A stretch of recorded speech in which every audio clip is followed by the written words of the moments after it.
Halo guys, assalamualaikum, selamat datang kembali di NN Top 11 channel. Apa kabar semuanya? Semoga teman-teman selalu sehat dimanapun berada. Hari ini saya akan melanjutkan event melintasi bumi.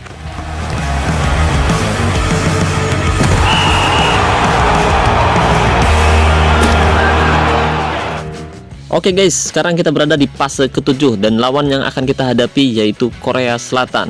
Ya, mereka bukan lawan yang mudah.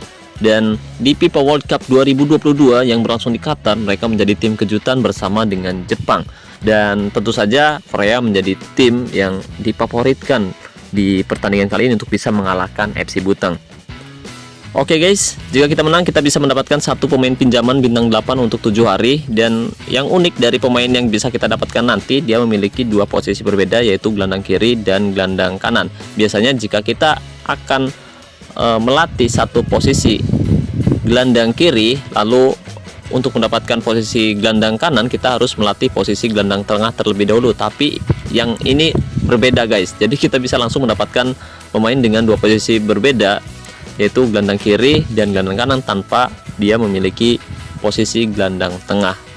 Ya, cukup unik, tapi yang pasti mungkin jika pun kita menang, pemain pinjaman ini bisa ditebus dengan harga yang sangat mahal. Jadi saya sarankan kamu tidak perlu merekrutnya. Oke, dan kali ini saya akan menggunakan formasi 4-2-1-3. Tapi sebelum kita membahas lebih jauh, buat teman-teman yang kebetulan belum mendukung channel ini, jika berkenan kamu bisa terus mendukung saya dengan cara klik tombol like, subscribe, dan aktifkan juga notifikasinya agar teman-teman selalu tahu update terbaru dari NN Top 11 channel. Oh iya, saya ingatkan lagi buat semua teman-teman, khususnya para sultan yang ingin membeli token dengan harga yang lebih murah dan yang pasti amanah. Kamu bisa cek aja langsung ke Instagramnya Kiano Store. Kiano Store menjual token dengan harga yang lebih murah dan yang pasti amanah. Dan di Kiano Store juga menerima top up banyak game favorit seperti PUBG, Mobile Legends, Free Fire, dan lain-lain. Jadi tunggu apa lagi nih para sultan, cek aja langsung ke Instagramnya Kiano Store. Pastikan kamu masuk lewat link Instagram yang ada di deskripsi video ini untuk menghindari akun-akun palsu yang berniat menipu teman-teman semua. Oke, terima kasih banyak buat semua teman-teman atas kepercayaannya. Oke, pertandingan antara Korea Selatan versus FC Buteng sudah berlangsung dan ternyata FC Buteng berhasil mencetak 1 gol di babak pertama. Tapi meskipun kita unggul lebih dulu, kita tidak boleh meremehkan mereka begitu saja, karena Korea Selatan terbukti bisa comeback di FIFA World Cup 2022. Dan mari kita lihat apakah mereka berhasil mengejutkan tim saya di pertandingan kali ini. Setelah tertinggal 1-0 di menit ke-13, kali ini Korea mencoba menggiring, ada Kim di sana, berbahaya sekali, tendang langsung dan masih bisa ditangkap dengan sangat baik oleh Nadeo Argawinata. Seperti yang saya bahas di awal bahwa saya menggunakan formasi 4-2-1-3, sedangkan Korea menggunakan formasi 4-2-2-2, dan tentu saja itu adalah formasi yang unik, dan saya juga masih belum tahu apakah tim saya mampu mengalahkan Korea di pertandingan kali ini, karena bisa saja mereka comeback di babak kedua. Dan mari kita lihat serangan demi serangan dilakukan oleh Korea Selatan, tapi masih belum membuahkan hasil. FC Buteng masih unggul 1-0 atas Korea di menit ke-17. Kali ini saya akan memasukkan Rohlo, karena kita lihat bahwa FC Buteng beberapa kali ditekan oleh Korea Selatan. Kali ini Korea mencoba membangun serangan. Sayang sekali, Witan Sulaiman melakukan pelanggaran yang berbahaya di luar kotak penalti. Mereka bisa saja memanfaatkan peluang ini. Kang di sana, tendang langsung, masih bisa ditangkap dengan sangat baik oleh Nadeo Argawinata. Dia berhasil menggagalkan peluang yang didapatkan oleh Korea Selatan. Kali ini saya akan terus memperbaiki formasi yang saya terapkan di pertandingan antara FC Buteng versus Korea Selatan. Kita lihat formasi 4-2-1-3. Ada Christopher di sana melewati 3 penjagaan. Bagus sekali, tendang langsung, dan wow, sayang sekali tembakan Christopher melenceng dari sasaran. Bolanya masih melambung di atas mistar gawang dan mengenai kepala penonton sampai benjut. Oh, sayang sekali, Witan Sulaiman ganjar kartu merah. Tidak ada pemain tengah di sini pemirsa. Penalti diberikan, tendang langsung, dan sayang sekali Kang berhasil mencetak gol untuk menyamakan kedudukan di menit 26. Kali ini FC Buteng kehilangan satu pemain penting. Kita lihat apakah pemain saya mampu bermain maksimal dengan kekurangan satu pemain di area tengah. Dan kali ini saya akan wow, berhasil mencetak gol untuk membawa Korea unggul 2-1 atas FC Buteng. Dan seperti yang saya bilang, mereka memiliki kualitas yang sangat bagus dan mereka unggul 2-1 di menit 34 setelah tertinggal 1-0 di awal babak pertama tadi pemirsa. Satu pemain dari FC Buteng diganjar kartu merah, dan tentu ini kerugian yang cukup serius, sangat merugikan tim saya di pertandingan antara FC Buteng versus Korea, dan kita wajib menang meskipun sulit. Kali ini Tex masih bisa dihalau dengan baik dan bola masih melenceng di atas mister gawang Korea Selatan. Menit 41 FC Buteng terlihat semakin kesulitan untuk bisa menyamakan kedudukan. Kali ini serangan balik tercipta. Ada Hakim Ziyech, umpan ke tengah, ada Tekna di sana mencoba melewati penjagaan, tapi Choi menghentikan serangan balik dengan sangat bagus, menghentikan serangan di area tengah, dan kita lihat seolah tidak ada celah yang bisa ditembus dari Korea Selatan. FC Buteng kehilangan satu pemain tengah, dan tentu ini membuat lini tengah FC Buteng semakin rapuh. Serangan demi serangan dilakukan oleh kedua kesebelasan. Meskipun FC Buteng kehilangan satu pemain, tapi mereka masih terus berusaha untuk bisa menyamakan kedudukan di menit 44. Paruh waktu, kita lihat, kita akan coba membangun strategi yang berbeda menghadapi Korea setelah satu pemain saya diganjar kartu merah pemirsa. Kali ini saya akan bermain lebih banyak di area depan dan berharap pemain-pemain saya bisa merepotkan lini pertahanan mereka. Formasi berubah menjadi 3-1-2-3. Lukas Paqueta masuk menggantikan Barca di menit ke-45. Jelas Korea sangat diunggulkan untuk bisa mengalahkan tim saya karena mereka unggul pemain. Dan kali ini Mark Roth, umpan ke tengah, Lukas Paqueta melebar ke sisi sebelah kiri, ada Christopher di sana, umpan crossing disundul saja dan hampir out mati. Sundulannya masih melambung di atas mister gawang. Korea bermain sangat baik, memiliki pemain-pemain yang berkualitas. Mereka memiliki pemain yang sangat bugar dan juga pemain-pemain yang cepat. Kali ini FC Buteng mencoba membangun serangan kembali, ada Christopher, umpan crossing disundul saja Lukas Paqueta. Sundulannya masih bisa diselamatkan dengan sangat baik oleh penjaga gawang Korea Selatan. Sundulan yang tidak cukup keras dan mengarah tepat di pelukan penjaga gawang Korea Selatan. Di sini saya menggunakan strategi gigi menyerang, fokus umpan lewat tengah. Kali ini saya akan coba menggunakan gaya umpan panjang, serangan baliknya lah, dan kita lihat apakah tim saya mampu menyamakan kedudukan di menit 56 ini. Berbahaya dan Elkan Bagot melakukan pelanggaran yang cukup keras. Kim mengalami cedera yang cukup parah. Akang melakukan ancang-ancang, tendang langsung dan gol. Tidak, ternyata Nadio Argawinata berhasil menggagalkan peluang emas yang diberikan kepada Korea Selatan. Kim sekarang mengalami cedera dan masuk pemain pengganti. Tidak berubah, mereka memiliki pemain-pemain yang cukup bagus. Performa mereka sudah mulai membaik. Lukas Paqueta, ada Tekshana, kembali pada Paqueta ke tengah, ada Hakim Ziyech di sana. Hakim Ziyech, gol! Hakim Ziyech berhasil menerima assist dari Lukas Paqueta dan mencetak gol di menit 60. Skor menjadi 2-2. Pertandingan yang luar biasa meskipun tertinggal dan kehilangan satu pemain, tapi motivasi dan semangat pemain-pemain FC Buteng tetap membara. Kali ini Kim mencoba melewati penjagaan. Kim masih bisa direbut oleh Jehan. Bola dibuang jauh keluar lapangan. Jelas FC Buteng kehilangan satu pemain dan kesulitan untuk bisa membangun serangan dengan bagus. Umpan sudut dan hampir saja tembakan Elkan Bagot masih meleset tipis di sisi sebelah kanan penjaga gawang Korea Selatan. Menit 70, skor masih berimbang 2-2. FC Buteng masih berusaha, Korea Selatan masih tetap menghancurkan pertahanan FC Buteng dengan sangat leluasa. Kim mencoba menggiring, ada Hakang di sana.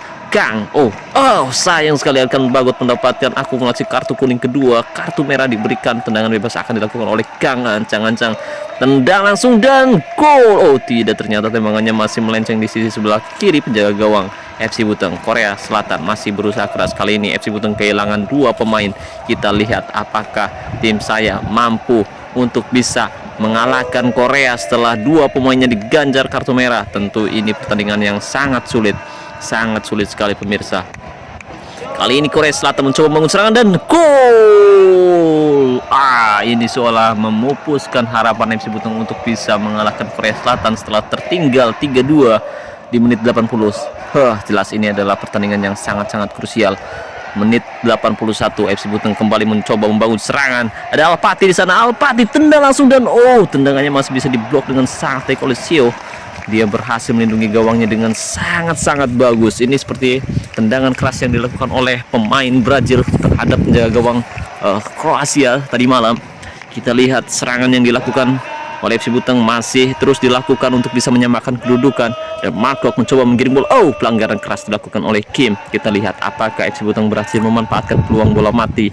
Kali ini Alpati ancang-ancang, apakah akan berbuah gol? Tendang langsung dan gol! Alpati berhasil mencetak gol dan menyamakan kedudukan di menit 86. Menit-menit krusial yang sangat-sangat krusial. Alpati berhasil memanfaatkan peluang bola mati dan bisa mencetak gol dari peluang tersebut. Skor menjadi 3-3. FC Buton berhasil menyamakan kedudukan. FC Buton kembali mencoba membalas serangan dan sayang sekali Jang melakukan pelanggaran keras terhadap Evan Dimas Darmono. Kartu kuning diberikan, tendangan bebas akan dilakukan. Alpati ancang-ancang, tendang langsung dan sayang sekali tendangannya tidak terlalu keras. Bola masih bisa ditangkap dengan sangat baik oleh penjaga gawang Korea Selatan. Skor masih 3-3 di menit 89. Akhir waktu reguler, perpanjangan waktu akan dimulai, babak extra time. Tentu ini menjadi pertandingan yang sangat penting. Kita lihat bahwa di FIFA World Cup 2022 yang berlangsung di Qatar, semua pertandingan berlangsung di babak adu penalti, dan ini sangat menarik sekali pemirsa. Oke, mudah-mudahan tim saya bisa segera mencetak gol untuk bisa menundukkan Korea Selatan. Ya, meskipun kita tahu bahwa di babak extra time bisa saja justru Korea Selatan yang berhasil mencetak gol kembali untuk bisa menyingkirkan FC Buton di babak maksud saya di fase 7 ini pemirsa. Ketika kita kehilangan dua pemain seperti ini, kita harus tetap tenang dan tetap berusaha untuk bisa menahan serangan-serangan yang dilakukan oleh pemain-pemain lawan. Kali ini tendangan bebas diberikan Gang, ancang-ancang, tendang langsung tidak cukup keras. Nadia Wargawinata berhasil menangkap skuad tendar dengan sangat baik. Kali ini saya akan terus berusaha untuk bisa menekan Korea Selatan. Mari kita lihat. Kali ini saya akan sedikit mendekatkan 1-2 pemain di area depan agar permainan bisa berjalan lebih baik dan aliran bola tidak terlalu jauh antara satu pemain dengan pemain lainnya pemirsa. Dan kali ini saya tetap menggunakan strategi gigi menyerang ya, karena di sini kita tahu sudah terlanjur basah. Kita menggunakan strategi keras seperti tadi, strategi kotor yang berbuah 2 kartu merah untuk pemain-pemain FC Buton. Kali ini pelanggaran kembali dilakukan oleh pemain FC Buton yang sudah mulai kelelahan. Kang ancang-ancang dari jarak jauh dan sangat kencang sekali masuk ke gawang FC Buton. Skor menjadi 4-3. Lagi-lagi Korea berhasil memanfaatkan situasi bola mati untuk mencetak gol. Skor menjadi 4-3, dan tentu saja ini pertandingan yang sangat sulit sekali dan saya juga ikut deg-degan. Oke, masih ada waktu untuk bisa menyamakan kedudukan. Kita jangan putus asa. Ya, tentu saja meskipun ini sangat berat sekali, tertinggal 4-3 ketika kita kehilangan 2 pemain penting, kita harus tetap berusaha. Kita lihat, saya masih tetap nekat untuk menggunakan strategi menyerang karena sudah tidak ada waktu lagi untuk bertahan di sini. Tidak ada peluang lagi untuk bisa bertahan. Kita akan coba untuk bisa menyamakan kedudukan lagi di menit 106. Kang mencoba menggiring bola dan lagi-lagi pelanggaran keras dilakukan oleh Tekshana. Pelanggaran keras dilakukan, tendangan bebas akan dilakukan. Ancang-ancang Kang berbahaya sekali, tendang langsung dan meluncur deras. Hampir saja bola masuk ke gawang FC Buton, tapi sayang bola masih melenceng sedikit di atas mister gawang. Skor masih 4-3, menit 110. Waktu berjalan begitu cepat. Apakah FC Buton bisa menyamakan kedudukan di akhir babak extra time ini? Kali ini pemirsa berbahaya. Gol! Alpati berhasil menerima umpan dari Hakim Ziyech dan menyelesaikan tugasnya dengan sangat baik. Skor menjadi berimbang 4-4 di menit 111 pemirsa. Setelah kehilangan 2 pemain, tentu pertandingan begitu berat, tapi FC Buton masih tetap berusaha, masih tetap bersemangat untuk bisa mengalahkan Korea Selatan di pertandingan yang teramat penting ini pemirsa. Karena jika kita gagal, kita akan kembali ke fase 6, dan tentu saja ini bisa membuat pemain-pemain saya dan saya juga frustasi bisa mengulang dari fase tersebut. Skor menjadi 4-4 di menit 116. Kita tetap berusaha untuk bisa menahan serangan-serangan yang dilakukan oleh Korea. Korea kembali mencoba membangun serangan dari sisi sebelah kiri, berbahaya dan untung saja tendangannya masih melambung di atas Mister Gawang, tidak cukup tenang. Kita lihat pemain-pemain FC Buteng sudah sangat-sangat kelelahan. Waktu reguler selesai dan kita masuk ke babak adu penalti. Saya akan memilih pemain-pemain yang berkualitas untuk menjadi penendang penalti lawan Korea Selatan. Kali ini saya memasukkan Christopher menjadi penendang pertama, kemudian Mark Klok, Alpati, dan Dio Argawinata penjaga gawang, dan yang terakhir Hakim Ziyech menjadi penendang kelima. Mari kita lihat apakah pilihan yang saya terapkan di babak adu penalti ini bisa membuat FC Buteng menang. Pemain sudah bersiap, dan di sini banyak sekali penggemar yang mendukung tim saya dan mendapatkan penguasaan bola. Terima kasih banyak atas dukungan dari teman-teman semua. Berkat dukungan dari teman-teman, tim saya bisa lebih banyak mendapatkan penguasaan bola dan bisa mengimbangi Korea Selatan hingga ke babak adu penalti. Kali ini Christopher menjadi penendang pertama, ancang-ancang, tendang langsung dan gol. Christopher sangat tenang sekali, penyelesaian yang sangat baik. Kang, ancang-ancang, tendang langsung dan gol. Tidak bisa ditepis, tendangannya tidak bisa ditepis oleh penjaga gawang. Mark Klok, gol. Mark Klok sangat tenang dan dia bisa menyelesaikan tugasnya dengan sangat baik. Wow, ancang-ancang dan lagi-lagi gol. Skor masih 2-2. Kita lihat Taher Alpati, ancang-ancang, tendang langsung dan sangat keras sekali, tendangannya tidak bisa terbaca oleh penjaga gawang Korea Selatan. Kali ini Kim tendang dan oh, sayang sekali, lagi-lagi tidak terbaca.